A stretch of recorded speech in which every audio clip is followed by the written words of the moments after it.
खबर गाजीपुर से है, जहां गोली मारकर युवक की हत्या के मामले में पुलिस ने 3 नाबालिग आरोपियों को गिरफ्तार किया है। मामला शादियाबाद थाना क्षेत्र का है, जहां 30 जुलाई को नहर के किनारे रोहित यादव नामक युवक का शव मिला था।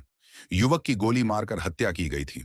मामले की जांच में जुटी पुलिस ने वारदात में शामिल 3 नाबालिग आरोपियों को गिरफ्तार किया है, जबकि मामले का मुख्य आरोपी अभी भी पुलिस की पकड़ डर रही से दूर है। युवक की हत्या अवैध संबंधों के चलते की गई थी। पुलिस के मुताबिक मामले के मुख्य आरोपी का एक महिला से संबंध था। महिला ने मुख्य आरोपी पर केस दर्ज कराया था, जिससे आरोपी को जेल जाना पड़ दिया था। जबकि इसी दौरान उस महिला से मृतक युवक का संबंध हो गया, जिसके चलते मुख्य आरोपी ने 3 नाबालिग आरोपियों के साथ मिलकर युवक की गोली मारकर हत्या कर दी। फिलहाल पुलिस ने हत्या में इस्तेमाल तमंचा, कारतूस और बाइक बरामद किया है। दिनांक 30 जुलाई को दिन में थाना क्षेत्र शादियाबाद में वसदोइया नहर है करीमुल्लापुर के पास। वहां पे नहर के पास चक्रोट के पास एक व्यक्ति के गोली लगे हुए शव के मिलने की सूचना प्राप्त हुई थी। पुलिस द्वारा मौके पर जाकर वैधानिक कार्यवाही की गई और उसकी शिनाख्त रोहित यादव नामक व्यक्ति के रूप में हुई थी, जो थाना क्षेत्र सादात के मर्दापुर का रहने वाला था। वो बेसिकली अपने ननिहाल में रह रहा था, मूल रूप से मऊ का था। उनके पिताजी के द्वारा दी गई तहरीर के आधार पर इस प्रकरण में हत्या का मुकदमा थाना शादियाबाद में दर्ज किया गया था। आज इस प्रकरण में शामिल कुल 4 जो अभियुक्त हैं, उनमें से 3 जो बाल अपचारी हैं, जो वेनाइल हैं, उनको आज हिरासत में लिया गया है और माननीय बाल न्यायालय के समक्ष उन्हें प्रस्तुत किया जाएगा। ये और जो इसका एक मुख्य अन्य अभियुक्त है, वो श्याम सुंदर यादव उर्फ गोलू, जो थाना क्षेत्र शादियाबाद के ही जफराबाद का निवासी है, वो अभी फरार है।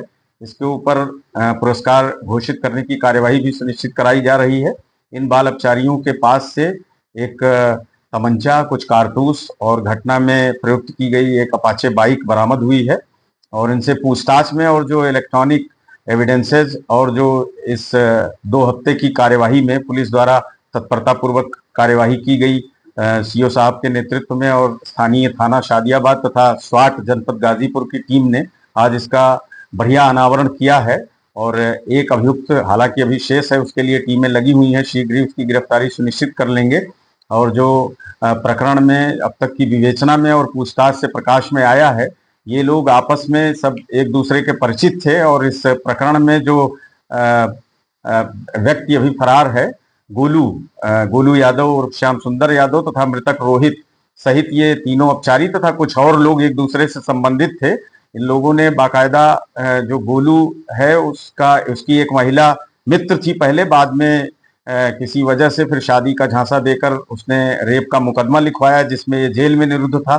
बाद में मृतक रोहित उस परिवार से और उस लड़की की बहन से उसका संपर्क हुआ था, इस बात से क्षुब्ध था और इनके बीच में कुछ अन्य समस्याएं थी, उससे भी इनके बीच में परेशानी थी, विवाद था। तो एक योजना के तहत बनारस में जहां रोहित रहता था, वहां से इन लोगों ने उसको गुमराह करते हुए वो पहले एक जगह ले गए, फिर दूसरी जगह ले गए, फिर शादियाबाद क्षेत्र में ले आए और उसके बाद फिर रात में ले जाकर इस तरह से इस घटना को अंजाम दिया था। इस प्रकरण में उसके बाद भयादोहन करते हुए मृतक रोहित का जो ये आरोपी हैं, उन्होंने उसे भयाक्रांत करते हुए एक ऑडियो भी बनवाया था और एक अपने परिचित को कॉल भी करवाया था, कि जिसमें इस तरह से कुछ कॉल करवाया था कि जिससे गुमराह किया जा सके, कि दूसरे को फंसाने के लिए दूसरे का नाम उसमें लेते हुए, और ये फंसाने की बात ऑडियो में कही गई थी कि ये इस तरह का मेरे साथ कोई